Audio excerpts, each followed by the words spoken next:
Coming up this week on Beyond the Wire, we have John Drake, lead vocalist of the Dust Coda. And I walked downstairs at the soundcheck and I thought, oh, for fuck's sake, why are we doing this gig? It's just like a basic drum beat. And it's like, we just sat there for half an hour going, na-na-na-na-na-na-na-na-na.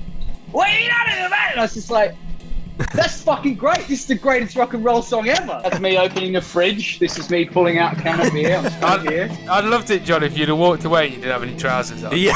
And you just fucking... Mark Knopfler thing, like... Yeah, very Knopfler. Hello and welcome to Beyond the Vibe, the show that cuts deep into the world of music.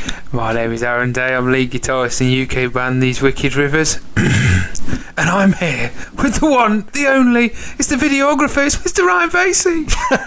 How are we doing, Mr. Vasey? Oh, we're doing good. I've got a new setup. For those that have got the eagle eye on them, they'll notice my hand is lingering down here. That is because I have a desk for live editing, which means that I no longer have to spend hours and hours editing every single week. It's very unnerving for me because I feel like I can control your fingers, because if I talk, then you have to kind of flick to my camera, don't you? Yes, I'm currently on you now. Oh, you? Fantastic. Yeah, it is, you know. What if I wanted to talk now? We're here now, as if by magic. Fantastic. I now control Mr. Vasey's mind. Well, we could end up going down a black hole with this, but yeah, going into this week's topic, we were talking about albums that were coming out this year, because of course we got Dust Coda, the interview with John. Yeah, can't wait for that album in a bit. Yeah, and you know, really solid album. We were fortunate enough to listen to it. So that was quite exciting. Mojo Skyline. Yeah. Yeah, I was blown away by it, man. Like, I don't want to obviously talk too much about it, because I think for those that wait until the 26th of March when it does come out, will get the joy. But yeah, there's a lot of like our particular interest around it, with like a lot of that Roadstar from that first wave of classic rock. Felt like that vibe was there. A lot of like Guns N' Roses influence in there, and John's voice in particular fucking soars. Like the album's mixed brilliantly, and I think it'll hopefully do well for them. But it got us thinking about albums that are coming out, didn't it? Yes, you know, we thought, you know, this is a solid topic, isn't it? Yeah. We'll be able to find loads of options to discuss for this week. Yes, and then we had a look and we were like, this isn't so easy, because, like, you know, a lot of bands, like, well, known bands at least, have already released their album. Well, I think it's difficult because obviously already at this point we've had Foo Fighters, Inglorious. Like was chatting about it off air, but obviously I've been listening to Pretty Reckless's new album. Rick Beato, for anyone watches his YouTube videos, did like a run through of the top 10 rock songs, and Pretty Reckless were top of the American chart. So that pointed me to listen to the album. You know, it's a great album. But yeah, most of them have already come out, and I think a lot of bands, similar to maybe the film industry, are kind of maybe holding back and taking this time, if they did have an album, to work on it even more. Whereas I think Dust Coda have actually done, like, they've actually been smart by wanting to release it, because there's less competition maybe, and they'll let more people that can listen to how great it is. Yeah, I think it's you know, it could potentially highlight the album much more. You know, it might get that airtime that I think it deserves. Yeah, I agree. You know, me personally, I really rate this album. I think it's a great album. I was quite surprised. You know, I thought it'd be a solid album, but it came in above my expectations. And yeah, it's I'm looking forward to seeing what, you know, the public's response will be when it does come out. Yeah, me too, man. I mean, in terms of, I think Alice Cooper's got an album coming out at some point this year. I think it's with his original lineup from the Alice Cooper band. That'd be interesting. I mean, his last solo album, well, the last one I bought, which would have been Welcome to My Nightmare, which would have been Welcome as in the number 2 My Nightmare, because obviously he did the first run of it back in the 70s, and it was an alright album. It was good. I mean, Alice does this thing, I mean, where he surrounds himself with great musicians, and he's done it for many years, and then they will obviously contribute to the solo albums, but I like the idea of him going back to them original roots and hopefully kind of having that bit of nostalgia around that, you know, and because he's getting on now, Alice, you know, so he's running out of albums he can put out, so to hark back to that time would be a good way of remembering, you know. And yeah, I think you know, it'd be interesting. It might be like a full circle kind of thing, like going back to your roots, but yeah, it might be a bit of a sparse year for albums. Yeah, who knows? But who else we got?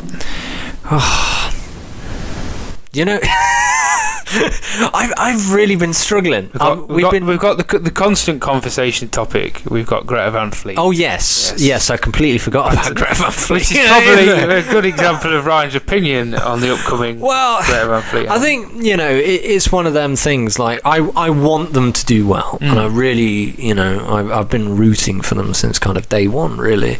But the new single they brought out is not really to my taste personally. I know other people are vibing on it, but then of course they've just released the music video for that, like days after they've just released an audio only thing. It's a bit of a strange thing going on there with that, but yeah, you know, I'm still looking forward to the album. I'm going to see what it's like. Be interesting. Yeah, this is it. You know, it's going to be interesting, like in what direction they're going to go in, because I think they're at a bit of a crossroads. I think that the new single Heat Above is kind of showing that they're trying to move in a slightly different direction. Whether people like that or not, time will tell. It's one of those interesting things. Yes, but again, for them, if the album takes off and does well, but I think I'll really enjoy it, but I don't think it'll be a commercial success, just because of the fact I think it's a far cry away from a lot of the things that originally gave them that success, which I think they need at that point in their career. They need to hark away from some of them initial things, you know, the elephants in the room that I kind of almost don't want to bring up, you know, for the 1000th time, as it is in every comment on every Greta Van Fleet post. But I hope they do well, and I'm looking forward to it, man. It'd be good. Yeah. I think they'll at least have a degree of success, because they've got an inbuilt fan base at this point. You know, there's people that will, I think, thoroughly enjoy it. But you know, moving on. Of course, we interviewed John Drake literally a few hours ago. So over to John now, where we'll talk about Mojo Skyline and Dust Coda and all those wonderful things. So in this week's show, we're discussing our most exciting albums to look forward to in 2021, aren't we, Ryan? Yes. And we're here with John, frontman with the Dust Coda. Thanks for chatting to us, John. Appreciate your time, man. Hey, guys. How you doing? We're good, yeah, we're solid, man. Good. So, like, before we jump into the kind of all things Dust Coda and the upcoming album, where did it all, like, start for you as a singer, John? Well, interestingly, it started in two parts. When I was 15, I was playing guitar. I mean, I've been playing guitar since I was 10, but I was playing guitar. I had a band in school, and they told me I couldn't sing. And the guys in my band, and I said, well, that's fucking ridiculous. And I couldn't sing. And so I didn't. And then fast forward five years later, I believe it or not, I was well into Radiohead's 1997 album OK Computer, and I kind of started singing because of Radiohead and Jeff Buckley, not all the rock and roll that I love making. And I mean, and I just decided one day I was in this band and I was the guitar player, and then they had the singer who sucked, and I just said, I've got to be the singer. It's my band. I formed it. And they said no, and I said, well, I'll see you in 3 weeks. And one night I went out and dropped acid and went and saw Radiohead. And I just walked out of the gig and realized that I had to be a singer. And I haven't really stopped since then.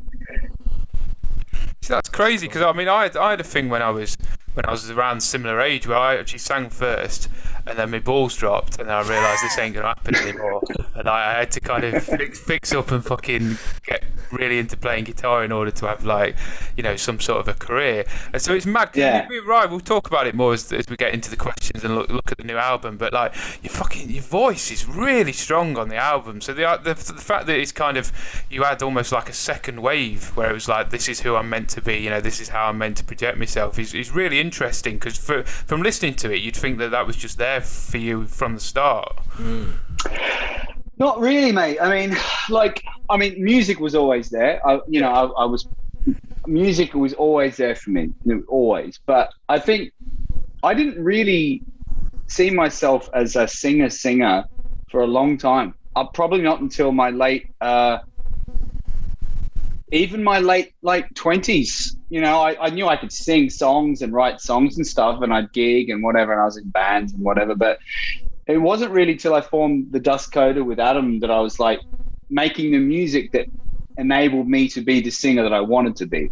Right. And I wasn't not something I thought about. I didn't think, oh, one day I'll find that music that makes me the singer I want to be. It wasn't like that. It was like I met Adam and we both went, fuck, let's make some rock and roll. And all of a sudden he had these riffs and I just started singing to them or whatever. And next thing you know, it's like, this is great. I really want to sing over this. And yeah, it just happened.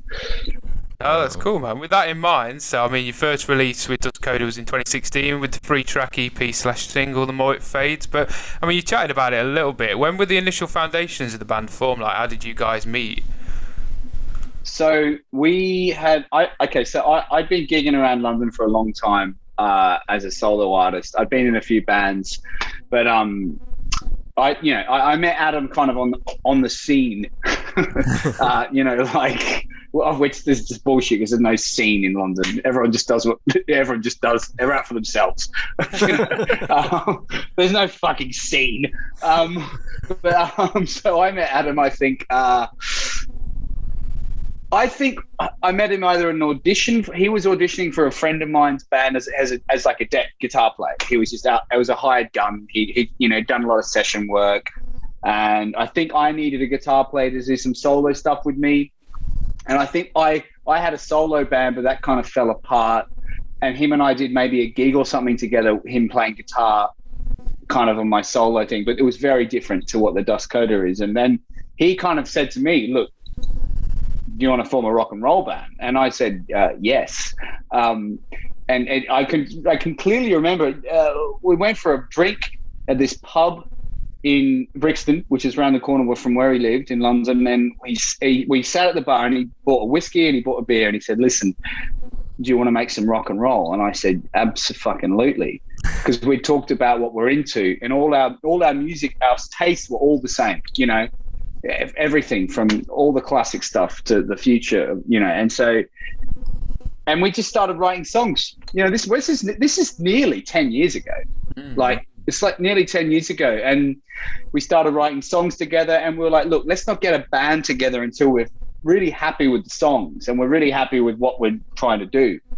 And mate, I swear to God, it was like probably a good year to start off with, just me going around his place, having a drink, having a smoke, and recording shit on GarageBand, and listening. And you know, at the end of a night, sitting back and listening to the fake drums, going, that sounds great. You know, like, we don't need a band. Yeah. Like I don't know if you've heard a song of ours called "Down in the Valley," but it's off our first album. But it's just like a basic drum beat, and it's like we just sat there for half an hour going, and I was just like, that's fucking great. This is the greatest rock and roll song ever. I mean obviously, because I was just like, bitch and riff, cool vocals, shitty GarageBand drum machine. I mean, this is going to be the best thing in the world. Little did I know, like fucking 5 years later, we'd still be just like playing to 5 people in London. Oh dear. Yeah. I hope that answers your question. No, that's good answer, man. No, like we've been pondering with this one, like bands' names are always a difficult choice, and obviously you want to make that kind of the best reflection of who you are. So, like, what's the story of you guys kind of arriving at the name, the Dust Coda? It's a bit of a different one. So when we started writing the songs, and we were at the point of like saying, let's play some shows. We had a lineup together, not the lineup that is today. Had a few lineups before even the first album. We went through different names, as you do when you got a band, but I came up with the name because I wanted something that was like symbolic and iconic and cool, and I thought, okay, well, what does our music symbolize? And when I think of, like, you know, rock and roll, classic rock and roll, or modern rock and roll that looks back to the past, I think of like fucking badass dusty highways, right, and shit like that, you know, like dust and, you know, highways and like that Johnny Depp advert, innit? That was the immediate thing that came to my mind. I just thought dust and highways, digging up some holes, putting some jewelry in. Yeah. You know? Right. I mean, I rate Johnny Depp, but I always thought with that ad, I was like, what the fuck? Yeah, what's going on? What's he doing? Just pissing about with a shovel. That's my standard Sunday night, you know. The missus is like, where's Aaron gone? He's fucked off down a dusty digging a hole again. Yeah. So that was that part. And then, well, Coda, as you guys probably know or may not know, is a musical term. CODA is a musical term referencing essentially the start of a piece of music is reprised at the end. It's like a coda. And I was like, well, what are we doing as a band? We're taking all the classic shit that we love from the last 40 years of rock and roll, or music in general, really, popular guitar-based music, and we're kind of bringing it into the future. And I was like, well, that's a dust coda, man. And that's it. That's the name of the band. No, I like that, man. I always love it when you ask people the origins of the band name, and they actually can give you a really cool, like, that actually makes sense and comes to a because our band name is bollocks. Whenever Artwell gets asked about it, he always gives a shit reason. Whereas, like, with yourselves and Shape of Water, like, I love the fact that you kind of come to this real kind of like point where you feel like it's the best representation. So that's cool. It works. I like it. Yeah, it's cool. Oh, thank you. So, I mean, we chatted about sort of how much of a big impact the garage band drums had in the origins of Dust Coda, and kind of how that evolved to then your first album. I mean, if you look at that first release and Mojo Skyline, do you feel the sound of the band has evolved to where you're at now? I feel like in some ways it's evolved because we've taken more risks. You know, we've just allowed the nature of the songwriting to expand a bit. There's a lot more. I don't know, a bit more kind of 70s East Coast, East and West Coast American melodies coming in, which wasn't on the first record. It's still us, though. It's like we haven't gone, oh, right, we're going to make a massive departure. It's just like, well, it was. I mean, some of the songs we wrote before the first album, you know. So it wasn't a premeditated thing. I think we just kind of expanded our palette a little bit as far as what we did in the rehearsal room, in the writing sessions, and just went, you know, let's just keep being what we are. The main thing we always focus on is, regardless of whatever the song is, it's got to, and Adam always says this, it's got to be honest. Like, we've got to mean it, right?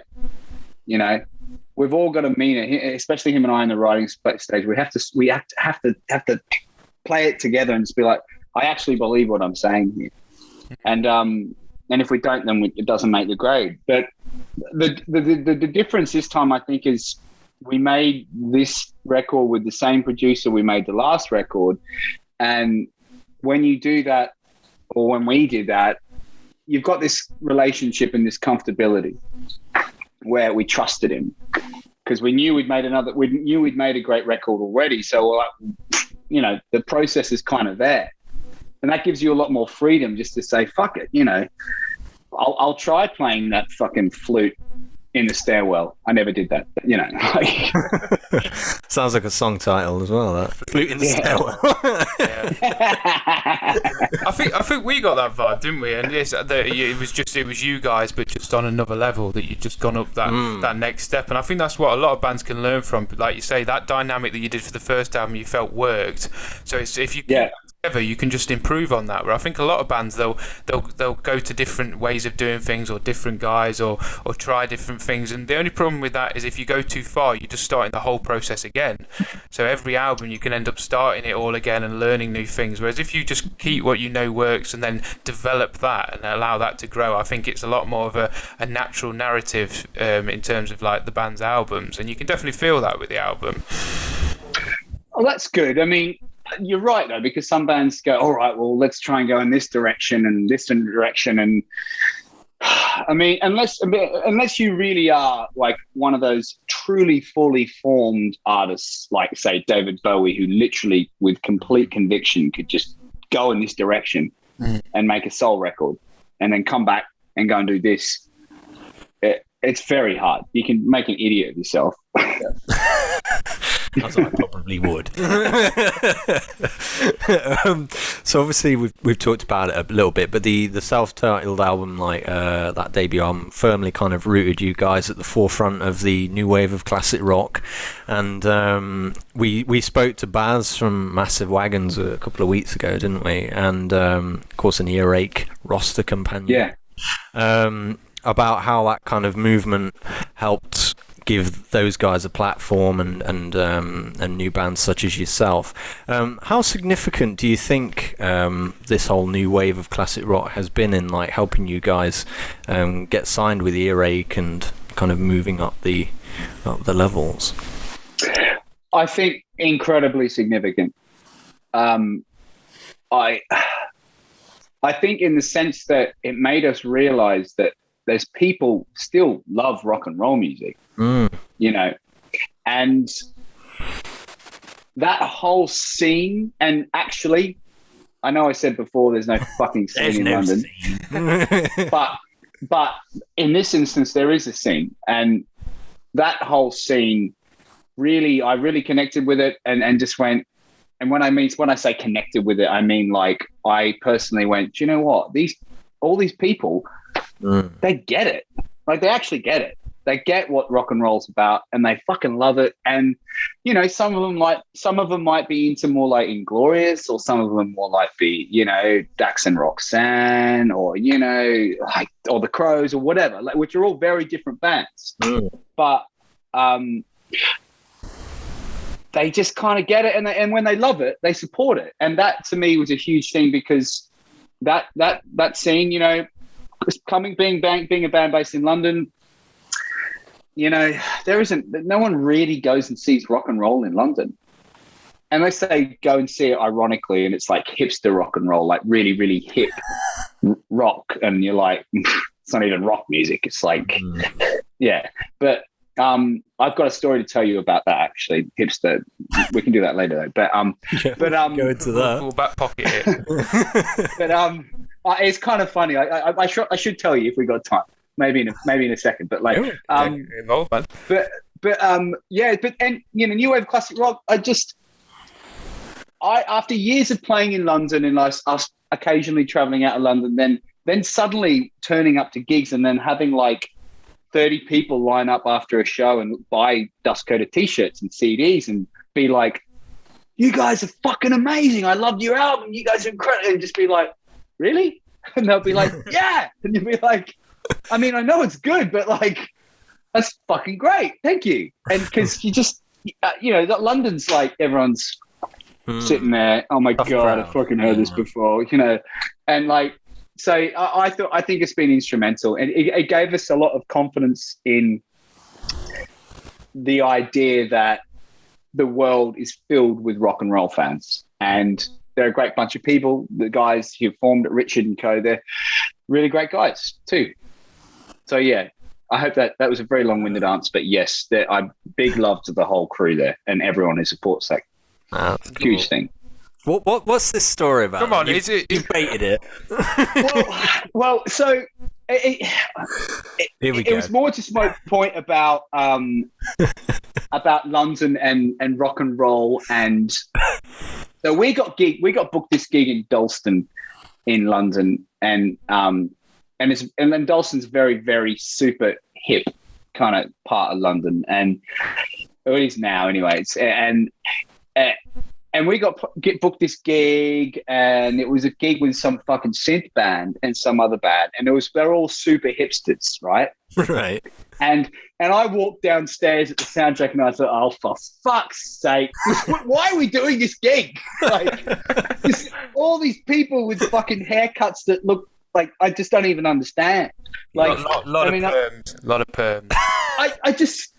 I just couldn't understand it. Like, I'm all for people experimenting with fashion, but when you can't even work out what it is. It's like I imagine you ironed your hair and wore all over. Yeah. I imagine you fit it in beautifully in that environment. Yeah. I mean, a guy's wearing the same fucking black jeans and jacket for 30 years. Yeah, of course. Yeah. So I walk in thinking, this is a fucking shit show. Why are we doing this gig? What a load of crap. Fucking hate this town. Anyway, it gets to like 10 at night, and we're on, and I'm set my shit. By this time, I'm fucking hammered. I'm like, I'm just going to get drunk. And anyway, and there's all these fucking full-on hipsters there, and they're all nice people. I'm not like, bagging them out. But I was just, my own defenses being like, oh, everyone hates this, And we started playing, and next thing you know, all these fucking hipsters start coming up to the front and dancing, and I'm thinking, wow, are you guys taking the piss out of me? Are you doing this ironically? Is this doing your hipster magic? Yeah. Is this hipster magic? Is this like watching Eurovision ironically, or like, like, and then it suddenly dawned on me. All these fuckers had never seen a real rock and roll band up close. They'd never seen it before. Like, I could tell they're like, yeah, fuck yeah, dancing. I'm like, you guys just don't get out much, do you? Like, you don't see, you don't see a fucking just a Marshall stack and a fucking, just a big fat drum kit. And I was just like, I was kind of blown away. I was like, that is why rock and roll will never die, because everybody really deep down inside can't help but love rock and roll when it's good. And it gave me a bit of faith.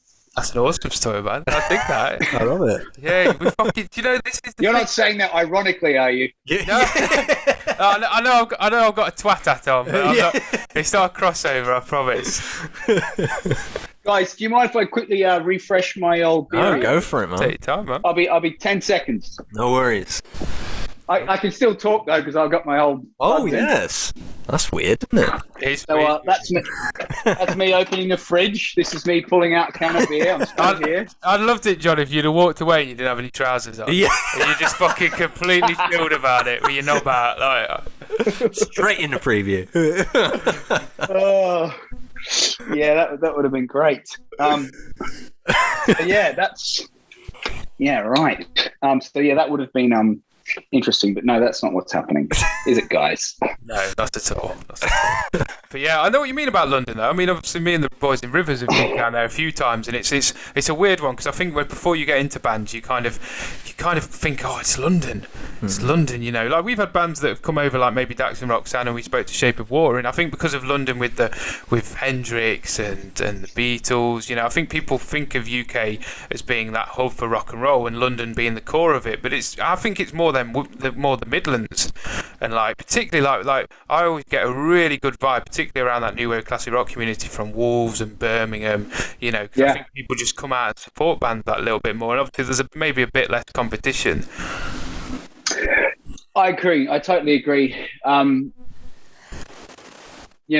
Fuck, Birmingham is just, they fucking love it there. Yeah, they just love it. They just love it. And look, it's not like I don't like playing shows in London, because we've had some great shows in London too over the years. But I think maybe just when we're starting out trying to get this thing off the ground, that was very difficult, Yeah, I can imagine, man. So going back to the new album and with Earache, so how did that all come about? Did you write the album before you approached Earache? Did you approach them with the album because you had that much faith in it? they approached us. So we made the album, and we were like, okay, we've got to shop it. And I think it had been shopped around by our manager, and then things were a bit quiet. I don't think anyone really took to it, to be honest. No one was that bothered, and I was like, who are these fucking people? What? But as anyone says when they make their own music.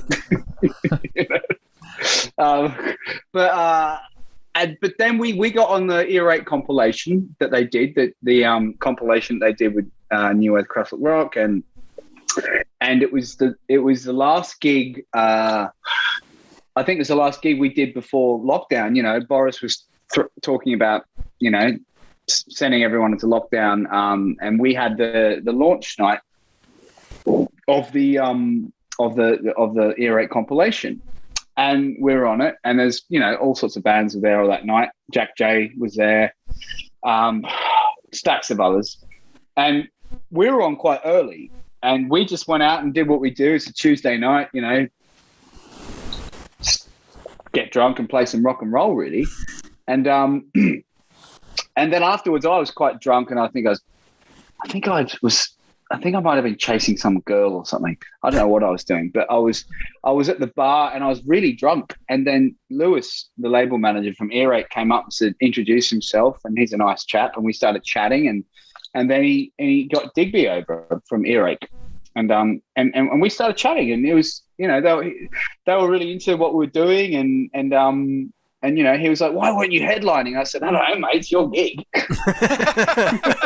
I love the fact, just to interject on, the fucking, for most bands, when Earache come over, there's oh, fuck, I've got to be on. But I have this image of you leant against the bar, not really sure who they are, looking at this bird behind them, and then it's well, I mean, it's your fucking gig. Yeah, I mean, really, I should be having to go at you, if anything. I don't think I was saying that as loudly as I probably point out, but he did say to us, and he said, look, what's been happening? We had a bit of a chat, and then he said, well, what's going on? Have you got a new album? I said, yeah, we've got a new album. It's finished. And he said, oh, really? And I was drunk, and he said, well, what's it like? And I said, Digby, it's a modern classic. Bigging it up. Bold. I said, good job you were hammered, because I bet they'd be like, God, this guy's hot shit, man. This album's going to be amazing. I mean, I'm thinking, thank God the album was good. Yeah. And, I mean, it was just that kind of conversation, because, he's a cool guy, and Lewis is a lovely bloke, and we were just having drinks and talking about rock and roll and music, and it wasn't some big thing. I just kind of was he said, what it's like, and I said, well, I'm going to tell you. And 2 weeks later, they're talking to us, and we're getting just starting to have discussions with them. And what was cool though was that I grew up in Brisbane in Australia, and I used to read a magazine called Metal Hammer, and Earache, you'd see them every second in Metal Hammer, and whether it be Deicide or Carcass and Pungent Stench and all that whole crew of bands from there, which are just totally fucking disturbing bands. Brilliant names in there.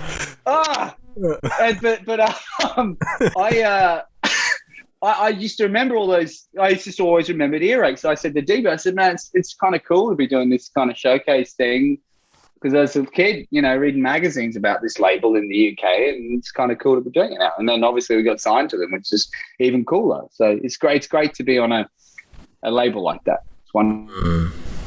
That's cool. So your next single that's coming out next week is, of course, Jimmy Two Times. I heard the story a couple of days ago when you released that little video. But for those that don't know, could you tell us a bit about the origins of that song and how it came about and that story? Well, I mean, I wrote it a long time ago, like years and years and years ago, when Adam and I was just starting the band. And we're demoing stuff together, and I think I demoed it on my own. I lifted it basically from there's a classic Martin Scorsese film, Goodfellas, and there's and most people are familiar with that. But there's a scene where Ray Liotta's narrating through the restaurant and everything, and then he starts talking about all these characters, and he's like, and then there were Jimmy Two Times, and he starts talking about Jimmy Two Times. He said every time he said something, he said it twice. I'm gonna get the paper, and I just thought that was the funniest fucking scene. I just loved it. And so I just sort of, I'm going to write a song about it. And I just wrote this song about this character called Jimmy Two Times, this gangster kind of thing. And so it just stuck with me. And the inspiration behind it is a bit like, when I wrote it on an acoustic guitar. And it was kind of like supposed to be like a Mark Knopfler thing, like. Yeah, very Knopfler. Just like Dire Straits' first album. And that's a good thing about having guitars on your wall. And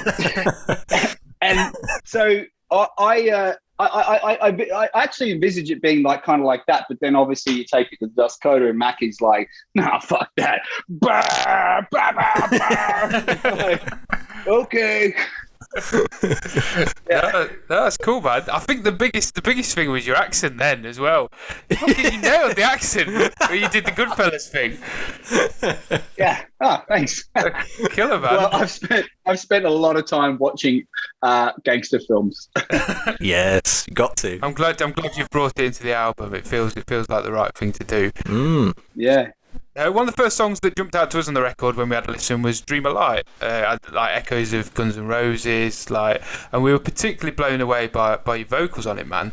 I think the singles show the more grittier side of your voice, but it was cool to hear that higher range and the fucking power. It was really cool. Not only the band, but do you feel for yourself that vocally you've pushed yourself to that next level with the album? Yeah, I have. I've Well, I mean, yeah. I really, whenever I make a record, I really fuck myself up physically from doing it, because it's very, because we don't obviously have massive budgets to make these albums, so we don't get a lot of time. And so when you make an album, you're doing all the lead vocals and doing all the backing vocals, and sometimes you're standing at the bloody mic stand for fucking 6 hours, and so you push yourself physically. It's like I'm Michael Jordan or something. I've got images of you like slam dunk. Don't quote that. No, but yeah, just obviously I'm joking. I kind of I really pushed myself on this album, and what the hard part about this stuff is that to make sure you consistently do it live. Because that's the real challenge. Making it in the studio is very difficult as well. You have to really work up to it, and I had to do a lot of practice and make sure I could really get there. So I'm really focused now on vocals, on working at them and working up the strength, because I know once we get back out there again, we've got to perform the bloody thing, and it's hard. Some difficult fucking tracks. Sometimes I wish I could be like this Lou Reed guy, like, yeah. Oh my baby, like, I'm not crazy. You just make me feel alive, or like Bob Dylan. It's just, like, going into Bob Dylan territory there. Man, if I was like Lou Reed or Bob Dylan, I would get fucked up all the time, because you just don't have to try that hard. Okay, it's just like, can you imagine like singing like, what is it, like Jimmy Two Times, don't think twice, just be like so easy. Yeah, but you gotta sing this shit, right? But yeah, Sorry, am I answering the question very well? No, You're fine, perfect. Absolutely. This is a question I've been trying to ask like most of our guests of late, John, because I think it's always interesting to see who the person is beyond the stage. I mean, what do you do personally away from the band? You mean like as in just have nothing to do with the band, what do I actually do as a person? Yeah, man. If you're happy to share that. Yeah. So, well, obviously in lockdown, not as much as I used to do, but I really like drinking. It's true. Is that where it ends? I'm elaborating. No. So I in my spare time, I like to do a bit of boxing. Not like, anything hardcore. I box at a boxing gym. That's kind of my a little hobby that I have. It's more a fitness scene than anything else. I think it's been great doing that when we could before we got locked down for the third time. I've got a boxing bag at my flat, so I just box. Oh, there it is. Yeah. But so I like boxing. I like knitting. No, I don't like knitting. Drinking boxing. Yeah, perfect combo. I'm a big film buff. I love cinema. I love I could watch the same fucking film 20 times. So I love a lot of American cinema from the 70s, 80s, and 90s. I'm a big fan of exploring a director's works, and like tip, guys. One of my, if you want to find a great director, believe it or not, Ben Affleck. All right. If you look at the films that Ben Affleck has directed, they are fucking brilliant. Gone Baby Gone, The Town, Live by Night. I know whatever you think about him as an actor or a celebrity, he's an incredible director.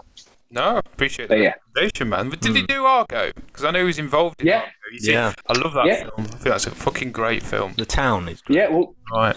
Yeah, exactly. Everything he directs has got this kind of feel to it that is very Ben Affleck's directing style, which is fucking cool. So yeah. It's cool to have. So that's kind of what I do. I mean, what else do I do? To be honest, I spend a lot of time, making music. That's cool, man. That's cool. If that's your main thing, complete and utter respect for that. And the other stuff's just secondary and part of another layer. Complete respect for that. Oh, that's cool. Going back to kind of music things, as a guitarist and a frontman, I'm sure it can be difficult sometimes to kind of define your identity and like compared to just like focusing on your voice and stage presence. Like, were there any like particular inspirations for you as like a guitarist or a frontman when it came to performing and like building your own identity? Yeah, for sure. Kermit the Frog. Bruce Springsteen. Cool. Early Bruce Springsteen. James Hetfield. I believe it or not, I think James Hetfield and Bruce Springsteen are very similar. They're killer rhythm men. Springsteen's a killer rhythm guitar player, and his lead playing is incredible too. If you want to hear a great fucking guitar solo by Bruce Springsteen, you go back to his 1976 album, Darkness on the Edge of Town. There's a song called Adam Raised a Cain, and he plays this killer solo on a Telecaster, and it's clean as fuck, and it's just killer. And so guitar players like that, like obviously Axl Rose as as like a singer, not so much as a frontman because I'm not that kind of performer. Chris Cornell's a huge influence. I think, as obviously his singing obviously has influenced me to a certain extent, but as a frontman, I feel a bit more, as I'm getting older, more in line with that kind of frontman, as in, my focus is on the singing and just playing and not necessarily being like, out there. It's more like, the rest of the band can do the fucking, the circus act. I can just focus on being a singer because, to play guitar and sing like, the way I sing is quite, it's difficult. And I'd prefer to make sure the singing is really good as opposed to my ass is shaking at the right moments. But I mean, what else? I think the Springsteen Hetfield. I'm not trying to do a robot dance. And maybe like Springsteen Hetfield, Chris Cornell kind of thing. That's kind of the archetypal kind of frontmans that I dig. Who's the dude from Clearance Clearwater? John Fogerty. Oh, great. He's he's rock man. I mean, just unfucking believable, man. Like his voice is just wild, Jeff Buckley. I think Tom York's a great frontman, even though he's not a performer. Someone once said to me, actually, there's two kinds of frontman. There's the introverted frontman, where it's very much they're introvert, but they express. And then there's the other frontman who's the extroverted frontman, who's just like reaching out to the crowd to kind of, like connect. Despite me being a pretty extroverted person, I think on stage I tend to be more introverted and focused.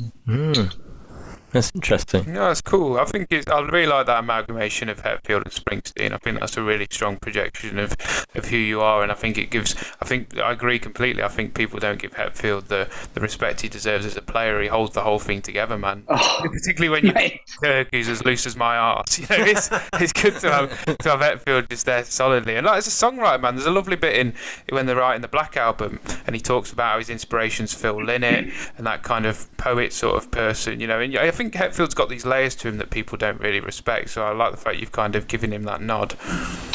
Oh man, I think Hetfield could destroy most guitarists that people rate as great guitarists. I think he is. I mean, he's like the most incredible rhythm guitar player.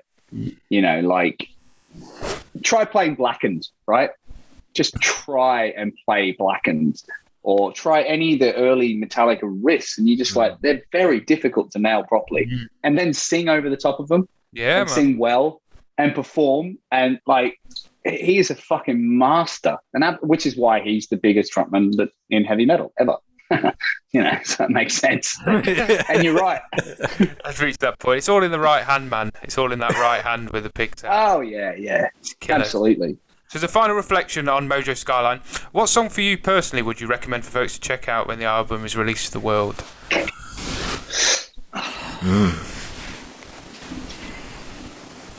I got to go with Rolling. It's it's to me, it's just the fucking most epic fucking badass fuck you to the world ever. It's just this big epic. I love it. I just love it. It's a massive fucking journey, and it's that's to me is the shit, that one. It's one we were ironically playing just before we came on, so it's meant cool. To be, isn't it? Now we'll go on to like the final thing that I always like to ask everybody that comes on. Bit of a hypothetical one. If you could gig with one band from the past and one band from the present, who would they be?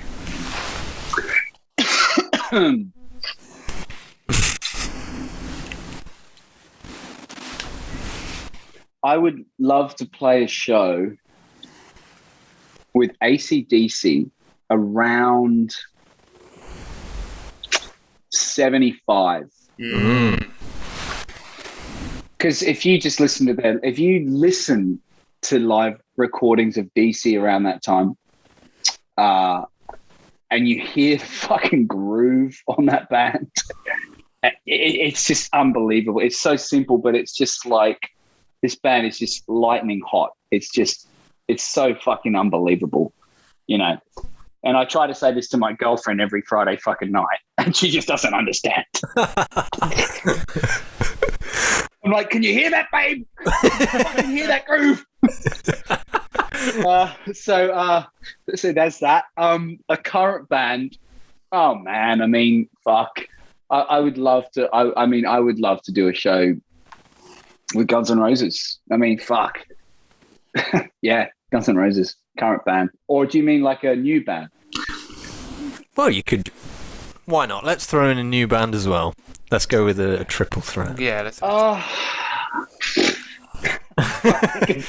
You made it hard for yourself. No, that sounds really bad. But I just, if I'm honest with you, I don't know. Go for it. A lot of the bands that are being pushed out there at the moment, I haven't really found anyone that really turns me on that much. Interesting. To be honest, but yeah, we discussed this a lot, man. Because it's for a long time, particularly before I met Rye, I was similar to yourself, where I knew what I liked.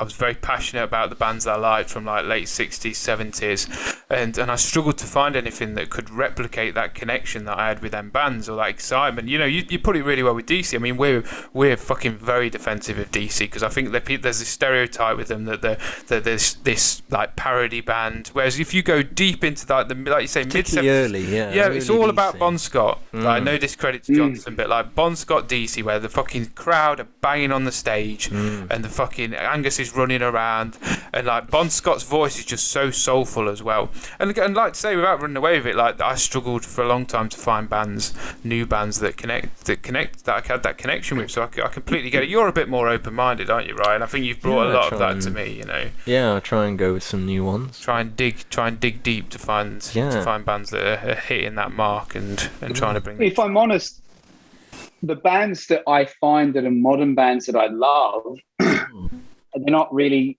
rock and roll artists, you know. I mean, she's been around for a while now, but I love Florence Welch from Florence and the Machine. I think she's fucking great. You know, Laura Marling, the folk artist, the London folk artist, she's unbelievable songwriter.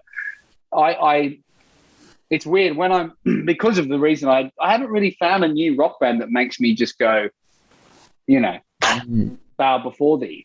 I'm still doing that to Highway to Hell, but you know, I find I get into other stuff that makes me go, wow, that's incredible. You know, I listen to a lot of female artists because it helps my voice, so I sing along. Yeah. Oh, that's cool. Yeah, that's cool. It's not like Britney Spears and stuff. I don't sit there singing. It's all right, John. We're all friends, man. Don't worry. Oh, baby. That's the next cover. That's the next cover. Right there. So Britney and Lou Reed are the main ones at the top of the tube. And that's cool. So what we got? We got Guns N' Roses modern.